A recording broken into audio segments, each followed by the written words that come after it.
Hi, this video is about the PLAB 1 exam, what it is, what to expect, and how to prepare. My name is Dr. Aman Arora. I'm a GP and a family physician based in the UK, and I've got a strong interest in medical education, in particular the PLAB exam, and my aim is to help as many of you as I can through the PLAB exam process.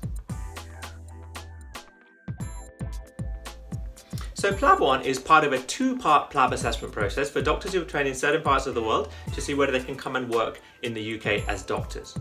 PLAB 1 exam is your written component, whereas PLAB 2 is your OSCE component. Now, because PLAB 1 is a written component, it can be taken in various places across the world. Yes, in the UK, but also in certain countries and certain cities, and there's a link below in this video to show where and which cities you are able to take PLAB 1 exam. PLAB 1 exam is a 200 question exam, and it's set out as a single best answer from a 1 of 5 approach. So you'll get a stem or a question, and there'll be 5 potential answers, and you have to pick the single best answer. There may be 1, 2, or 3 that may be reasonably correct, but you're looking for the single best one, and it's only one that you choose on each occasion. Now, it's not testing recollection of knowledge, so it's not looking to see how many causes do you know of right heart failure, for example. It'll give you a stem, and it's looking to test your application of knowledge. It may expect that your knowledge is of a certain standard, having completed MBBS or MBCHB or your basic medical degree in another country, but it wants to see how can you apply that knowledge to see whether you'll be able to work in a UK environment. Now, when you're preparing for PLAB 1, remember that the answers are going to be based on UK best practice. So you may be working in certain parts of the world where policies are slightly different, protocols are slightly different, but when you're preparing, make sure you understand those UK best practice, because that's what the answer is going to represent.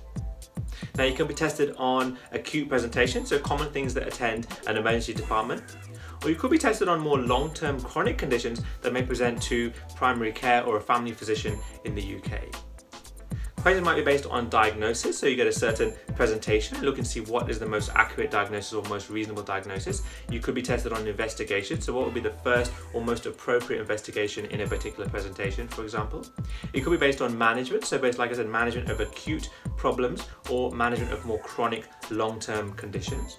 You could have simple statistics put in front of you to work out, and there could be cases revolving around results, so blood tests, x-ray reports, and look and see how do you diagnose, manage, interpret, and treat certain presentations in terms of results. So you could get a wide range of questions coming up in PLAB 1. So how should I prepare for PLAB? The first thing I would do is go to the GMC website, go to the PLAB section, and download the PLAB blueprint. This can be available in both Excel or PDF forms, and it's a guide as to what could potentially come up and what they're going to be testing you on in both PLAB 1 and in PLAB 2. It's divided into sections, and it allows you to plan your preparation accordingly. The second thing I would do is make a timeline for your preparation.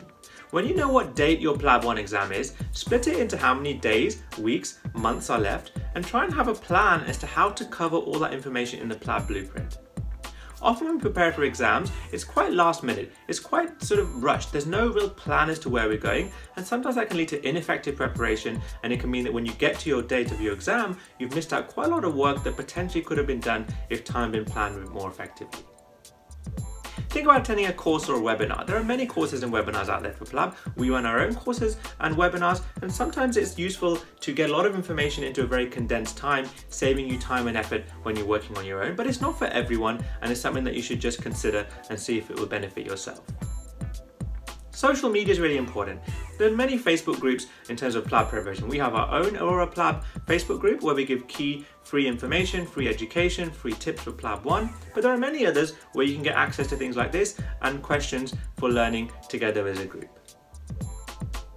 Question banks obviously are a major part of preparation for PLAB, and there's many question banks out there. We have our own question banks at Arora PLAB, but there are many others available, and make sure you find one that works for you, that gives you the guidance that you feel is benefiting you, and that one that you find works for you as an individual. And finally, consider practicing through a group, whether digitally through a group, through many of the WhatsApp groups that are available for PLAB, or as a group when you meet together regularly and go through PLAB questions and PLAB topics. Sometimes when you're preparing for an exam like this on your own, amongst all the busyness of daily life, it can get quite boring, it can get quite tiresome, and your preparation effectiveness is not as good as it would be when you're stimulated by other people. So consider joining some of the WhatsApp groups or getting regular meetings and study groups set up to meet and go through certain questions. It can benefit you quite a bit. So as you can see, there are many ways to prepare for PLAB 1. There's no right way or wrong way, and there's going to be a way that works for you as an individual, and sometimes worth trying a few different things and figuring out what works for you.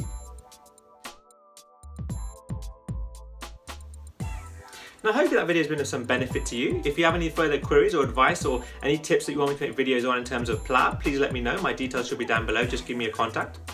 We have lots of social media groups where we put out free education and free tips for PLAB. Facebook, Twitter, Instagram. We have our YouTube channel where we put a lot of our regular medical education videos. Hopefully I get to meet some of you in the future, either digitally through social media or at one of our courses or training academies. Any further queries, like I said, please do let me know, and hopefully I'll get to meet some of you guys soon.